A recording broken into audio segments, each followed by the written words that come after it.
What's up, family? Welcome back to another episode of the 1/4 Careers podcast. I'm Xavier, your host, and I'm here with Tolu. Tolu graduated from the University of Pennsylvania with a Bachelor of Science in Finance and Business Analytics in 2020. After, she worked as a data analyst and analytics engineer at Bloomberg and Rent the Runway, respectively. Now, Tolu works as a data scientist at Spotify. She also is the co-founder of Prune Beauty, which is a marketplace for textured hair care and upcycled sleepwear. Tolu, welcome to the pod. Thanks so much for stopping by. Hi, Xavier. Thank you for having me. Yeah, I'm so excited. So I know we were kind of chopping it up before as we were prepping, but I just thought like, oh yeah, you do work at Spotify. I just switched to Spotify. I switched from Apple to Spotify. I was like, let me go ahead and switch over. So I feel proud for that and have you on at the same time to let you know. Do feel a little disappointed. I don't know if there's anything I can do with the texture hair care stuff, as you can tell. But we still gonna try to get the gems and put everybody else on who can relate. So yeah, super excited to have you on. How's 2025 treating you so far? I know we're kind of on the front end of the year right now. Yeah, 2025 it's been great. Can't complain. Came back from vacation at the end of last year. Been chilling, back in the New York cold. It's real cold out here. Mad brick outside. Yes, indeed. But no, it's been good. Definitely can't complain. That's what's up. All right. Well, to start for our listeners and viewers, tell them a little bit more about yourself.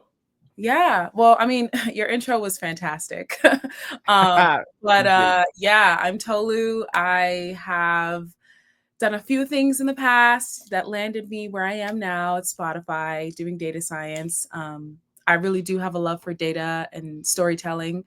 So that's kind of what got me here. And then on the side, I do a couple things on the side. I'm grinding all the time. I don't know when I have time for myself, but I'm making time for that.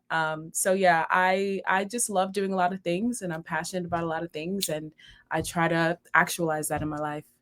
I love it. Well, you appear to be doing an amazing job at it. And yes, definitely take care of yourself, like in the work that you do and the work that a lot of us do. We're taking care of so many other people and we're focused on the value that we're bringing to the spaces that we're in, leaving spaces better than when we came. And sometimes we forget to do that for ourselves and take care of ourselves. So I'm glad you took some time off towards the end of last year. And, now we're back in 2025 and hopefully you continue that same trend. But kudos to you, to everything you've done. I'm excited to hear more about your journey and all the things that you've done that have driven you. And, definitely would love to continue giving you your flowers throughout the episode. Cause I feel like every time you say something that you did or doing, I'm over here clapping. I'm like a proud brother over here. Just like, yeah, you better do that. Like, it's kind of crazy. But thank you for the background though. So I'm always excited for our first segment. This is the step back. With all your amazing achievements and everything you're doing and all the places that you're looking to go to, taking it back and going back to Tolu's childhood, like, what did you want to be growing up? Was there anything that you were like, that's what I want to be? Like, how would you explain that thought when you were younger? Yeah, childhood Tolu, she was different. She was different. What did I want to be when I was younger? Well, because I'm Nigerian, the only two options were either a lawyer or a doctor. Okay. And those are the only options. Okay. And, I thought about both, law, I like reading, medicine, I like medicine. But once I took biology, was it biology or was it chemistry? I think it was chemistry that whooped my butt. Chem always gets us every time. And it's like, you got to pick the thing that you're naturally good at. And I struggled to be average in bio on the science track. So I knew that wasn't long-term for me. And I'm also like, do I want to spend like 80 years in school? Not really. So I think at a pretty early, maybe like high schoolish, I realized that I didn't want to do either of those two things. And I think I wanted to go down a business path because my dad's an entrepreneur and he's been for like all of my life. So yeah, I definitely think subconsciously that was in the back of my mind. Okay, that's what's up. I love it. See, it sounded like you removed that third thing. So maybe like over time, the third thing that young adults felt that they could be in a Nigerian household, it became the engineer. So Yes. maybe you helped pave the way for that third leg becoming acceptable in a Nigerian home. That's Sometimes true. you can say it's either doctor, lawyer, or engineer. So Engineer. when you said true, I was like, oh, that must be like before. No, So that's true. Because before, yeah, I'm a 90s baby, 98. So, yeah, engineers wasn't really hot at the time, but I think over time, they got yeah. on game. Okay, yeah, you put me on, and you also dropped the gem too when you mentioned thinking about where you're naturally good at, almost like sustaining high performance level just by kind of Yeah. your natural gifts and talents. So I think that's really cool too, because I don't know if that's something that that's something I was searching for when I was in high school. I was like, well, I'm good at math, so I need to choose something. I remember actually Googling what major to study if you're good at math. And I was in physics and I wasn't necessarily good at it, but I wanted to be. So I was like, if you're good at math and physics, what should you study? And it came up engineering. And I was like, whew, well, that was a job well done. Looks like I found my major. And yeah, so I find that really interesting, especially for young folks when you all are thinking about what you want to do. One initial guardrail you can consider is what are you good at? What are you super interested in? Stuff like that. So I find it mad interesting that you mentioned that. Okay, cool. Really appreciate the step back piece. I think that's really exciting to kind of hear how you thought through that and how you ultimately landed at business, and you had an influence in that because your dad did that. So fast forwarding from having the business analytics experience that you decided to go to school and study on a bit, ultimately becoming a data scientist, how would you describe some of the responsibilities of a data scientist? And does it differ much across like industry, companies? So giving me a little bit of that foundational knowledge of a data scientist. And then I'm wondering like how much room is that our responsibility is able to kind of change depending on where you're at? Yeah, totally. So the responsibilities of a data scientist are pretty standard. I just think the level and complexity with which that kind of work goes is where most people kind of, lose it a little bit. But Yeah. I'd say that the main responsibilities are collecting data, cleaning the data or wrangling it, and telling the story. I think that pretty much sums it up. Yeah. As a data scientist, you often work with a lot of business stakeholders and understanding what their needs are, what are they trying to figure out about the business. And our job as data scientists is to go into the weeds. First of all, find the data because the stakeholders, they don't know where anything is, The and systems be spread out everywhere, yeah, fragmented, all that stuff. all that stuff. That's where the engineers come in. We thank our engineers, because they give us beautiful schemas to work with. So we thank you Okay. guys. So then, yeah, as a data scientist, I find the data, I wrangle it, clean it up a little bit, and then try to understand, okay, what method do I want to leverage here to tell the story? Whether that's like some complex machine learning models that are a little bit less interpretable, or maybe just some like basic analysis that is more interpretable, but maybe underestimating the complexity of the issue.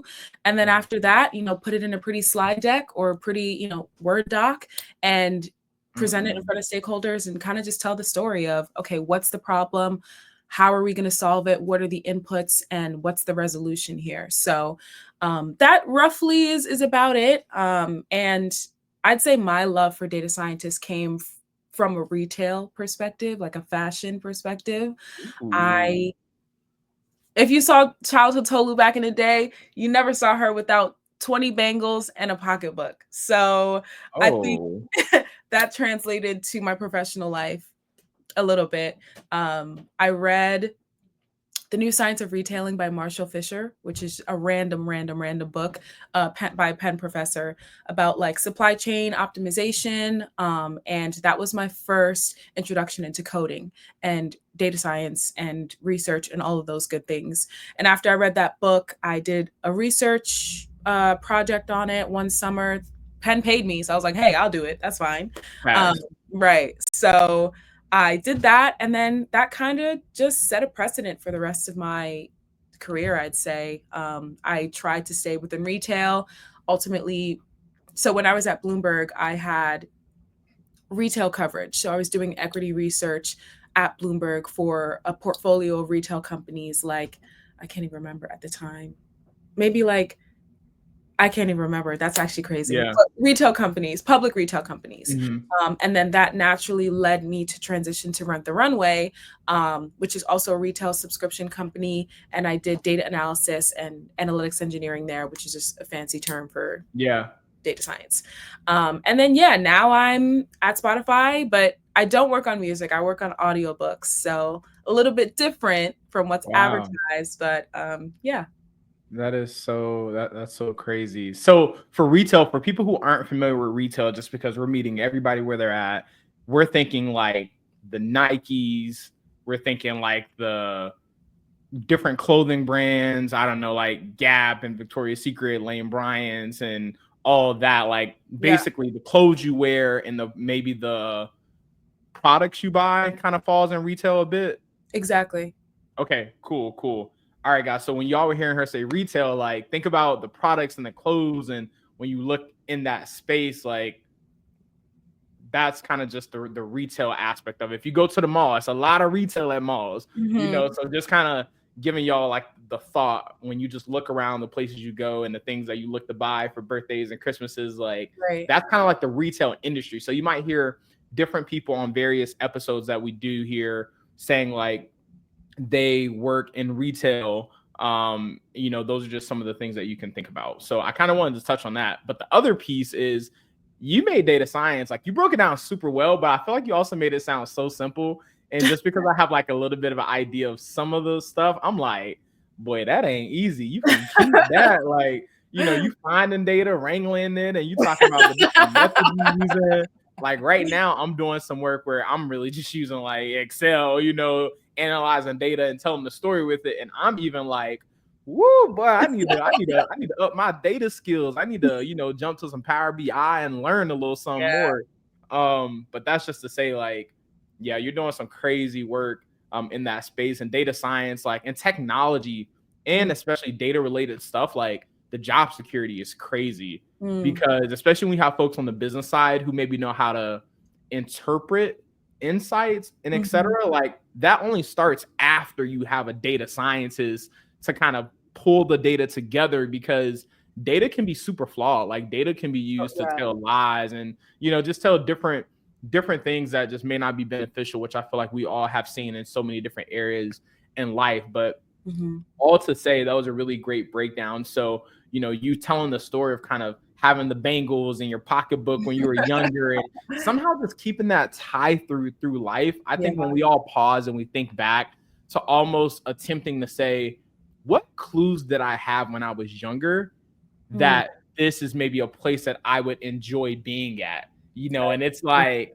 what clues did I have? Was I that kid that was always trying to help people? So now I'm a consultant and I'm helping people. Like it's always interesting because, and I think it also helps for us when we're trying to mentor the younger generation, when we have kids, nieces, nephews, little cousins, like when you're reflective about your journey and you kind of understand some of that tie through, it really empowers you to help bring that out of others. Like, I don't think any of us made it somewhere without someone seeing something in us that, we didn't see in ourselves. So I think that's just so magical, the way you kind of describe, you being younger, what you were interested in and how you ultimately got to where you are.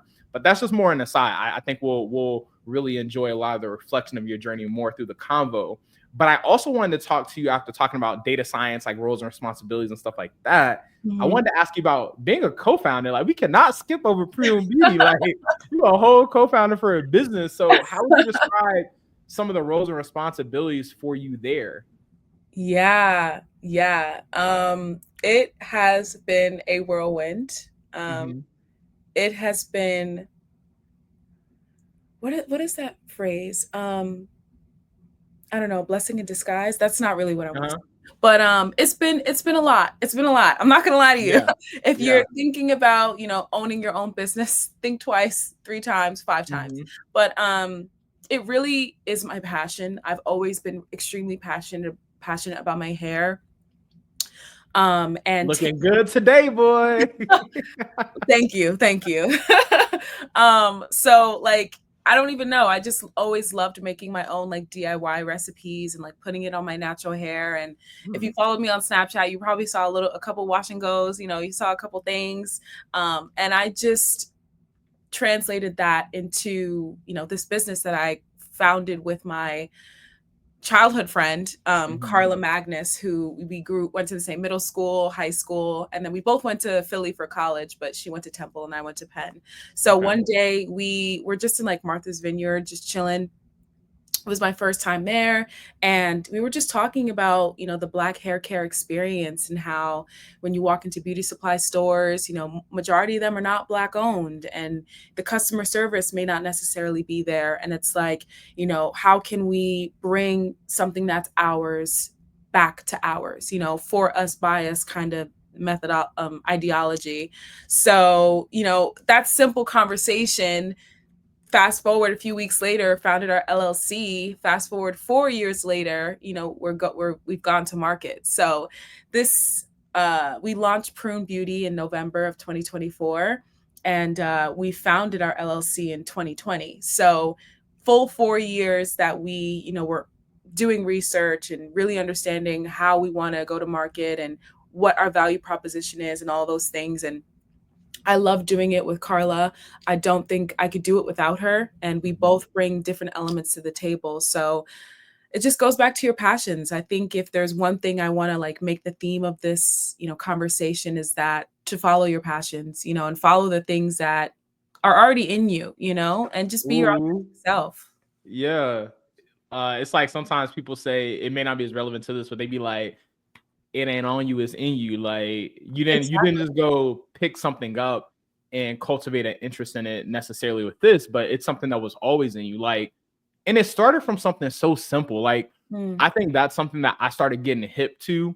When you watch the Shark Tanks, when you watch YouTube videos of people who are business owners, I've always been hella like risk averse. Like, I'm not trying to go do no entrepreneurship stuff. Like, I'm trying to go corporate. I need the money quick. Like, I'm not trying to have to work hard for real. Like, I feel that. But then over time, I started like asking myself, or I started noticing that a lot of business owners, they identify a small problem, or they identify a simple gap in the market, or they identify something that it's just such a small, simple concept of simply, you just care about your hair. Like, everybody should care about their hair if you have some. But like, everybody should. You can care about the scalp, Yep. There you go. Go ahead, put me on. Let me know. You tell me.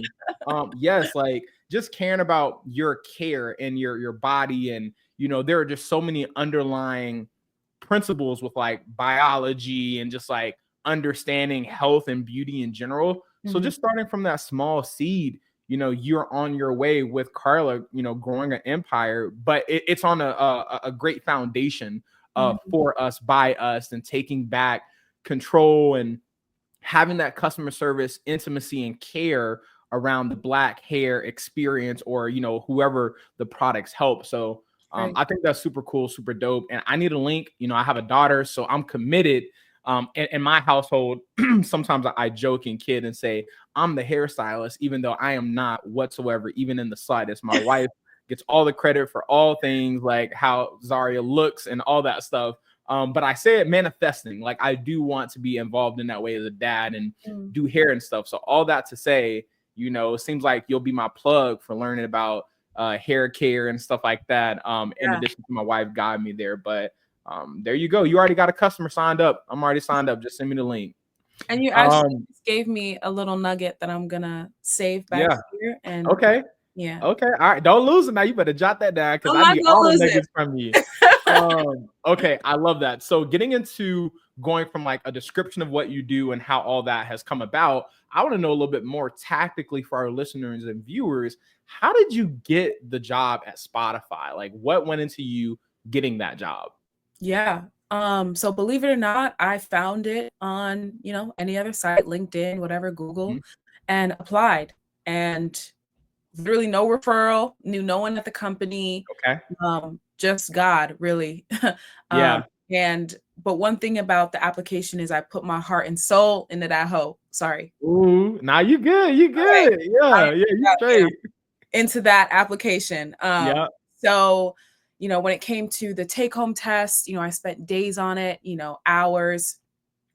When it came to the interviews, I brought my bubbly self, but I brought my analytical self, and I tried to show so many dimensions of myself, during the interview. Because it's also like, do these people like you?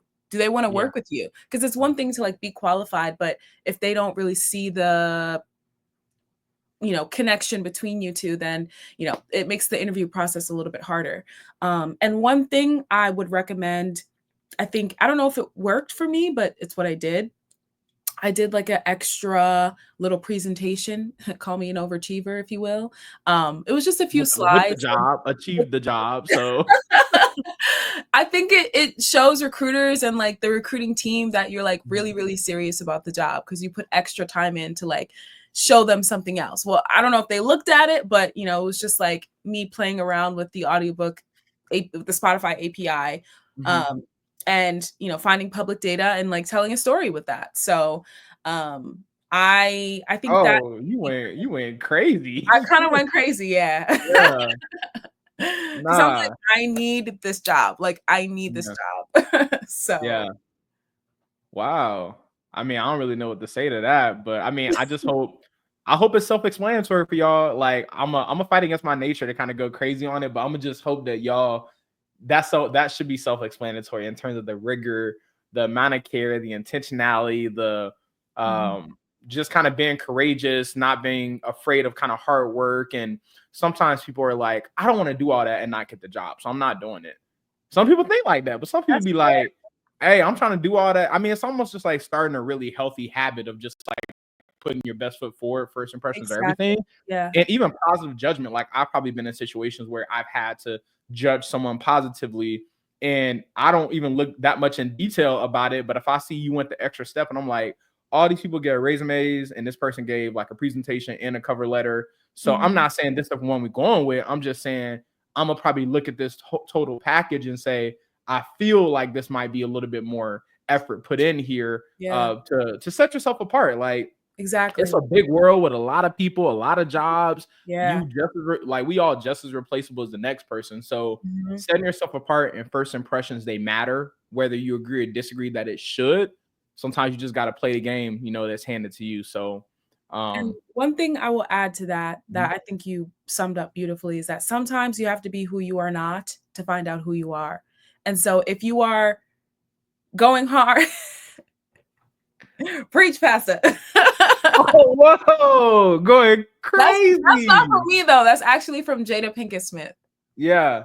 But I'm not even gonna explain it because I feel like it's pretty self-explanatory. That's wild because you just pulled out a memory from yesterday.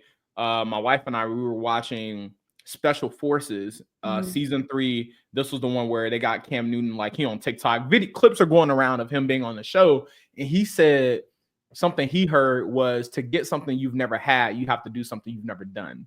And I feel like that. I feel like you just kind of gave me the segue to that. So you know what I'm saying? But yeah, we're gonna leave these gems here for anybody who picks them up, man. That's why, again, I am addicted to these like experiences where I'm learning from the person I'm interviewing and just getting even just the nuggets of your life experience and what you've picked up along the way. After you explaining kind of how you got your job at Spotify, which was really cool hearing, how would you describe the top skills needed, maybe across your Spotify role and being a co-founder? Just what are some skills that are top of mind for you where you're like, man, just being successful, like these traits, qualities, skills, technical or not, will really get you far? That's a great question. I'm gonna summarize across both. Okay. Although I will say, for a data scientist, you definitely have to be technical. Even if you don't use it in your job, have the capacity to get there. But for both of them, diligence. Number one is diligence, because some days I don't feel like it. Some days I'm like, why did I even do this? I just want to pop some popcorn and watch Netflix. But tell the truth, Tolu, tell the truth. Like, I don't want to be thinking about business plans and ratios and all that jazz. But I got to think about where I want to be and who I want to be and what I want to do. And find inspiration. I definitely think my parents are like my biggest inspiration. And we can get more into that later, but I think diligence, finding your inspirations, And those are really the two, honestly. And that's plenty, because if you're diligent and that means you have good time management. If, have your inspirations, that means you're constantly, dreaming in your mind of, where you want to be and where you see yourself and stuff like that. And, it's not like I want to be a data scientist at Spotify. What's funny is I never really had Spotify ever on my mind. Not that I didn't want to work there. Not that I thought it was a great company, as a Spotify user. I really loved their focus on analytics. But as a data scientist, I just never really thought it could happen.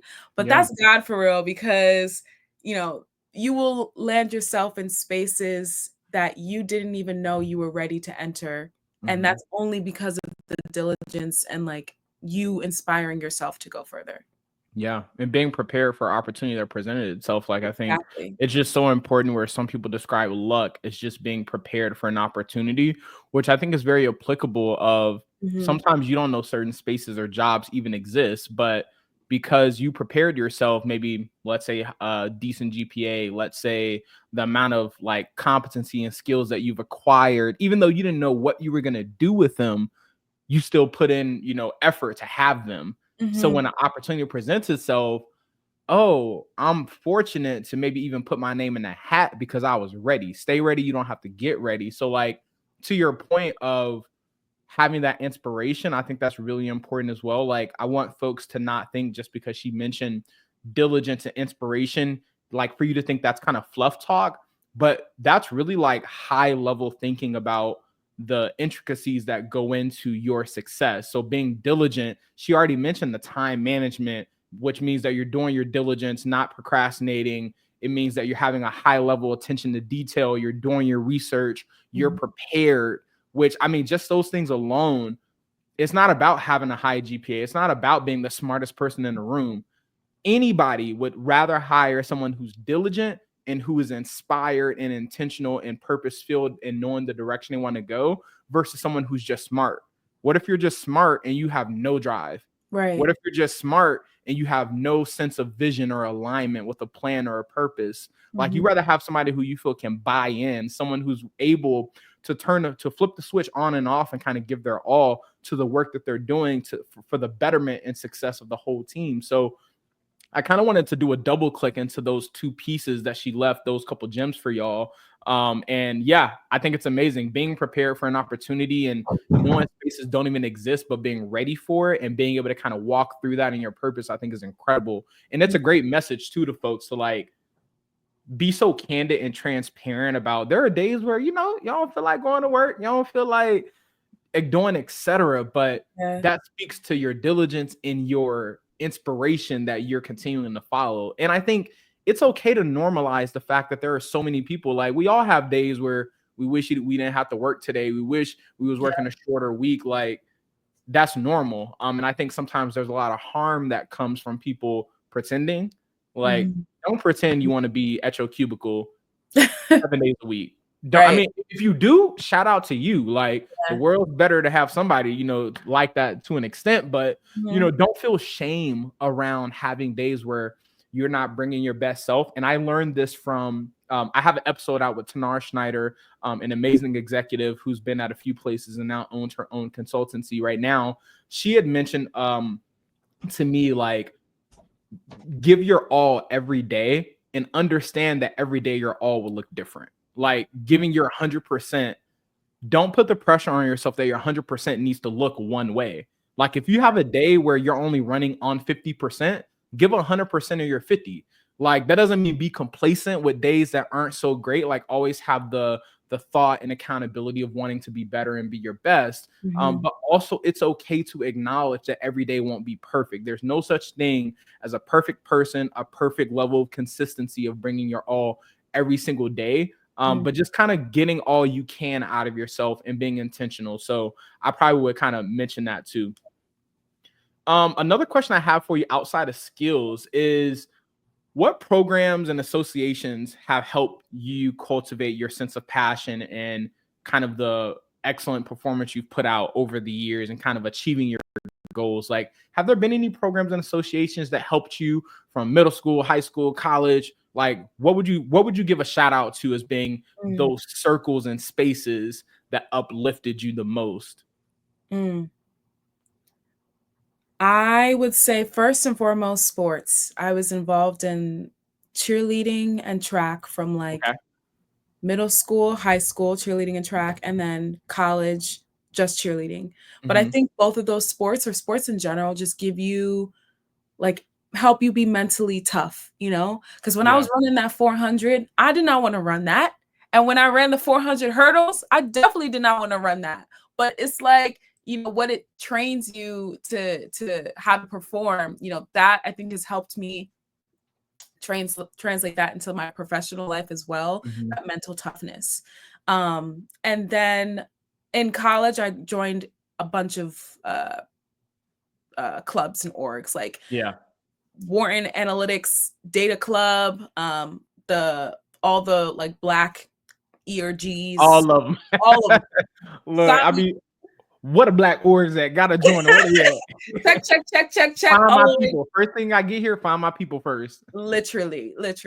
So that definitely helped me. And then on the side, the things that I was also still passionate about. So that was sports, that was a little bit of acapella, you know, and those things, when you don't want to do data, when you don't want to read, you know, I can sing or I can act or I can dance. And that also re-energizes you as well. So it's not all just read your book, you know, go to school, da da da da. Yeah. It's also like, okay, well, if you're into gaming, game, you know, be the best gamer you could be. Maybe you could even make your own game, you know, stuff like that. Mm-hmm. So I definitely got involved in like sports things, domain, career related clubs, and Mm-hmm. then also just like for funsies. I love it. I love it.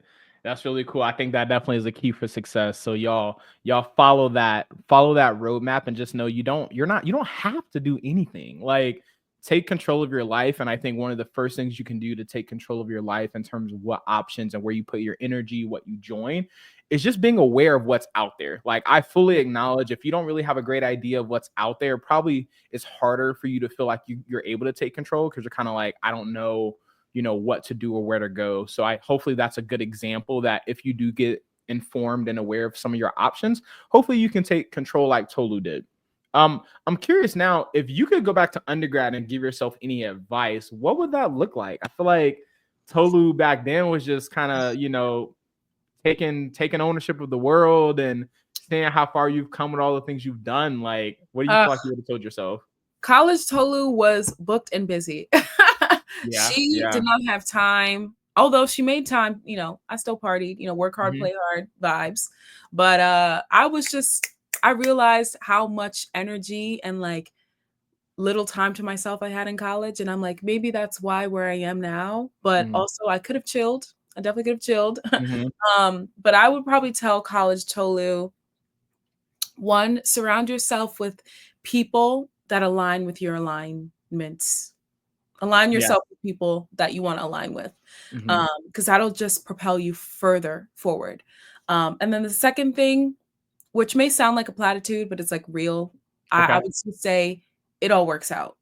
You know, whatever I was doing then, you know, translated to what I'm doing now. And if I did one thing differently, who's to say that it would have been any different? So when I was having one-on-ones with people and, you know, taking all these classes and working a work study job and, you know, all of these other things, living off campus, all of those things culminated into, you know, the end and the conclusion and where I am now. But I definitely think it all works out. So regardless of where you are Yeah. in college or not in college, because you could talk about that another day. You Yep. don't necessarily need a degree. Um, Mm-hmm.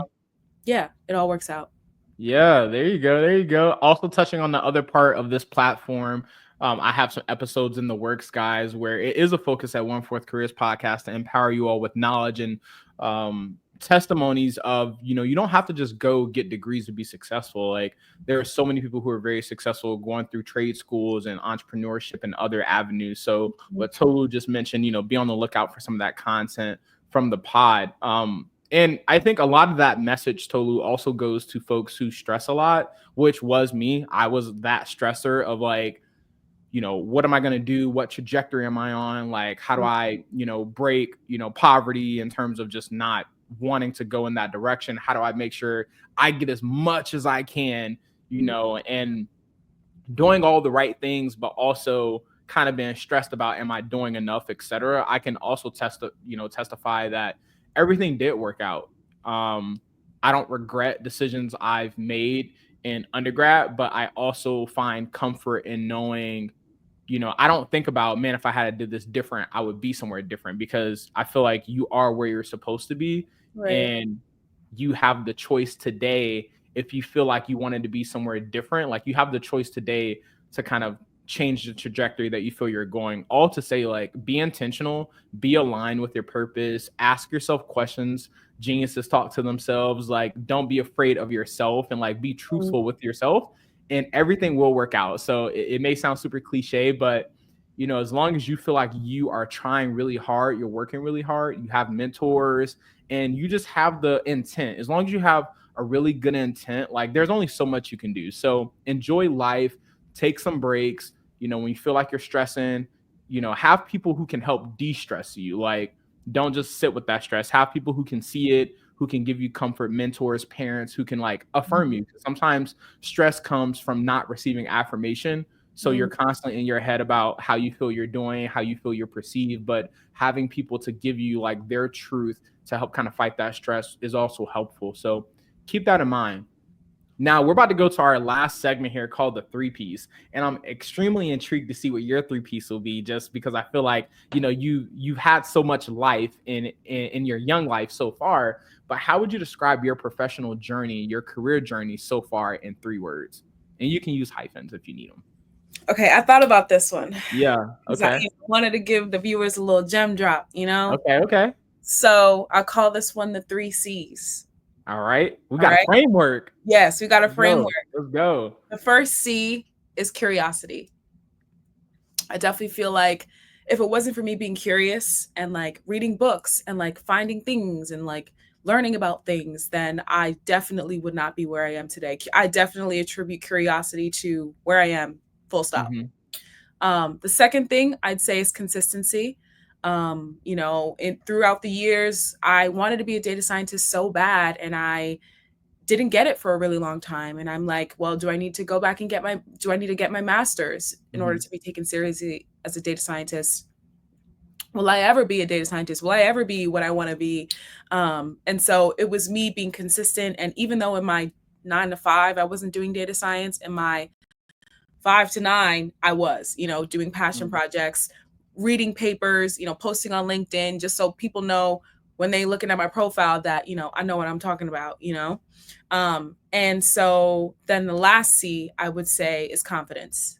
In that is kind of just like not worrying. And like, it's hard to be like, don't worry, don't overthink, but you gotta like, if you're not confident in what you're doing, how are you going to sell that to somebody else? If you're unsure of what you like, what you don't like, and where you want to go, there's little, slim to none of a chance that you'll be able to convince someone else that this is what you want to do, right?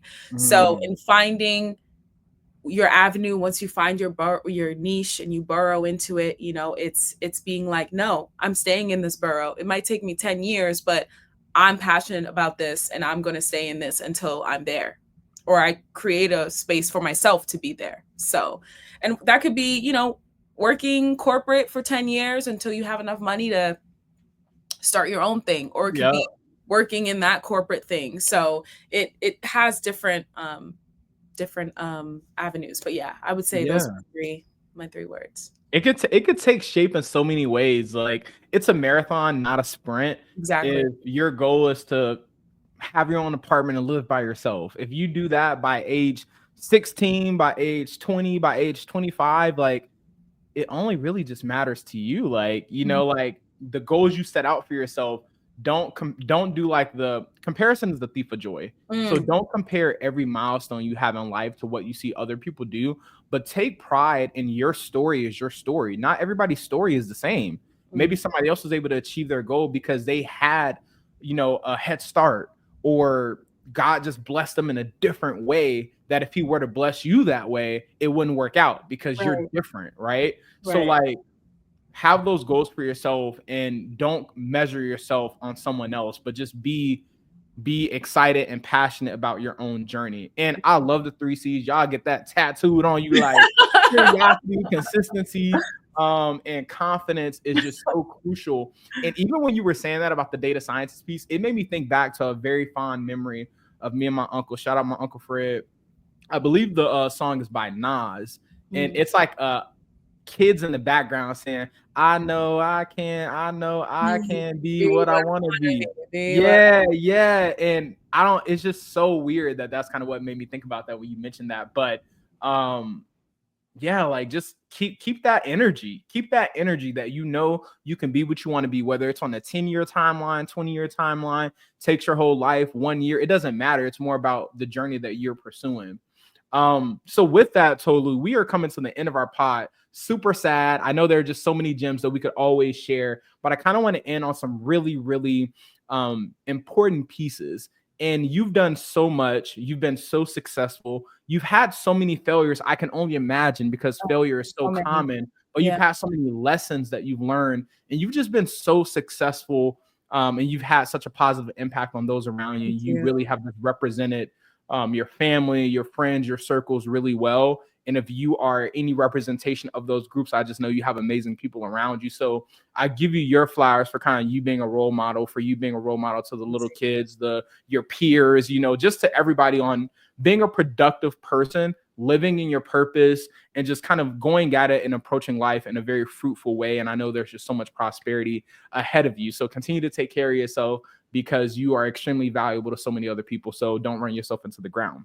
But with that, with everything that you've done, though, I know that you've had that inspiration you mentioned earlier about like having inspiration kind of driving you, being something very vital for you to be successful. Who or what inspires you? Like, how would you describe that? How would you describe your inspiration that has produced so much of the success that you've realized so far? Yeah, I definitely would say that my biggest inspirations are my parents. They were born in Nigeria, immigrated to the US in the 80s, and they worked so hard to like feed me and my siblings. And it's like they were like 23, 24, leaving their country to live in a completely different world that they had no idea was even about. That's like me moving to like Amsterdam and like just founding a life there, Winging it, pure winging it. And they started with nothing and are where they are today. So I definitely think that's like my biggest inspiration every day. It's like, they work their butts off and here I am just trying to chill on their couch. You're like, no, like, that can't work. So I definitely think that has inspired me to stay busy, keep doing things. And yeah, I also am someone that's easily inspired by people that are passionate about what they're passionate about. Me too. So easy. Like if I see someone really playing the guitar, I'm like, wow, I need to learn the guitar, and all these things. So if I watch one video of an NFL player grinding, I'm like, man, I need to grind like that on what I'm doing. I need to put my all in. I'm juiced up. I'm ready. Let's go. Like, I'm about to go to work and I'm about to kill it at work today. Right. Literally. So I'm the same way. Yeah. I love that. Yeah, I mean, you built different. Your family, your parents just put that in y'all. So shout out to them. Shout out to all the parents, and shout out to the people who may not have had that necessarily, but you kind of understand how influential people are. So let maybe the void of that motivate you to be that to others, and to find people who can have that influence on you, because you can even get that feeling from your friends. Show me your friends around you. I'll show you your future. So you show me the people you got around you, and you have them, constructed. You have that board set up in a way where they're all kind of just wanting more. It doesn't matter if all y'all come from an impoverished background. If all y'all want more and y'all pushing each other, like that's the kind of circle you would definitely want to be in. So shout out to your parents, and shout out to all people who just want to see other people win. So I love that. I love that inspiration piece. And I also want to ask you, I need you to be the plug. Like, you've already plugged me on your business, on Prune Beauty. You've been a plug for data scientists. You've been a plug just for young people and career navigation. You got any other plugs? Anything else that you want the people to be aware of that you have from a business standpoint? Any ventures, family, friends? Who all can Tolu shout out? Who all can I shout out? I would say shout out to the state of New York. Okay. New York. There you go. Let's see. I don't know. That's an interesting question. I guess I could also shout out.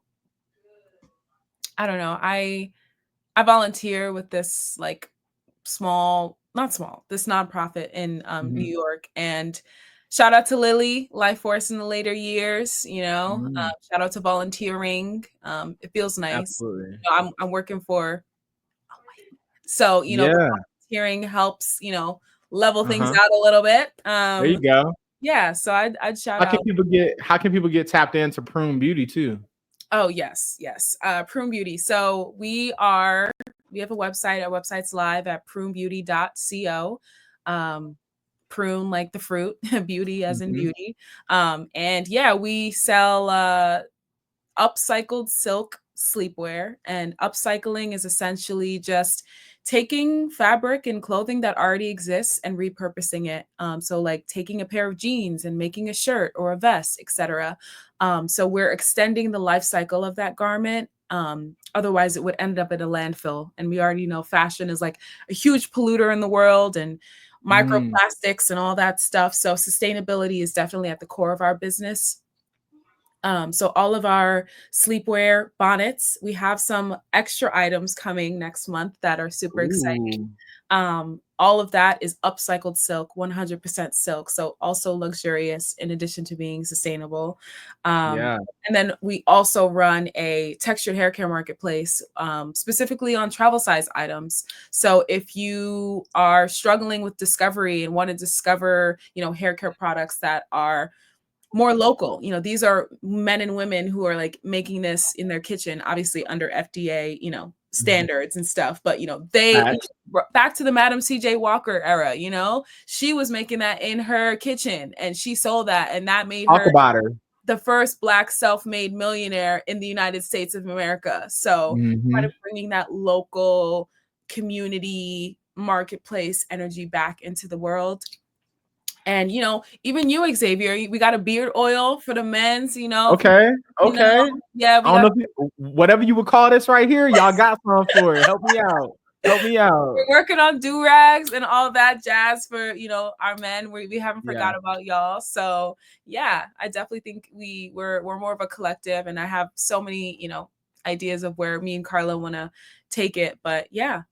I love it. Hey, check out the link below. You guys can find it. Check out the link below here on YouTube. Support the business, support the collective. Definitely is a new wave. Let's continue to thrust them for it and their achievements that they're looking to get just on the world, and, being sustainable and also kind of, for us, by us type of model. I think it's something that we really would love to support, and amazing products, amazing kind of business proposition. So thank you for sharing. I'm excited to have a platform to further share that with folks. And, Tolu, this has been an amazing episode. Truly enjoyed kind of the knowledge sharing the gems with so many people. And I look forward to just continuing to watch you grow, continuing to watch the business, and look forward to hearing kind of more testimonies of people who, hey, I connected with Tolu, or I looked for people who were like Tolu. Tolu kind of set the standard for maybe people that you want to have in your circle. And I just think it's amazing and so beautiful. So I appreciate you for joining the pod today. And I look forward to us circling back. Maybe we're going to have to do an extension of this next time. Maybe. Thank you so much for having me, Xavier. It was really an honor to be here. And I love what you're doing with the pod. And shout out to you. I want to give you your flowers. You're doing the thing, and it starts from these conversations. You don't, realize how much you learn from just talking to people. So I 100,000%, support exactly what you're doing here. I appreciate you. All right. Well, we'll stay in touch, fam. And I hope you continue to have an amazing year. Thank you. All right. I'll see ya. Bye.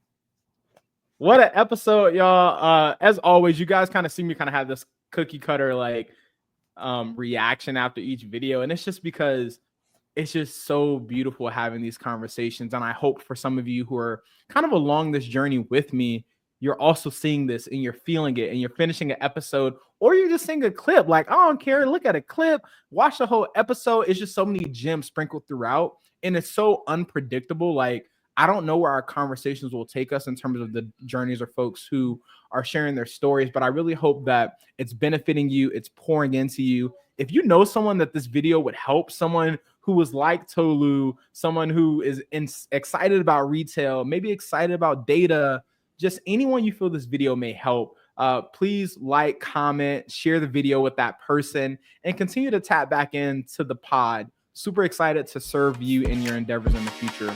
So as always, stay happy, stay blessed. Peace, family.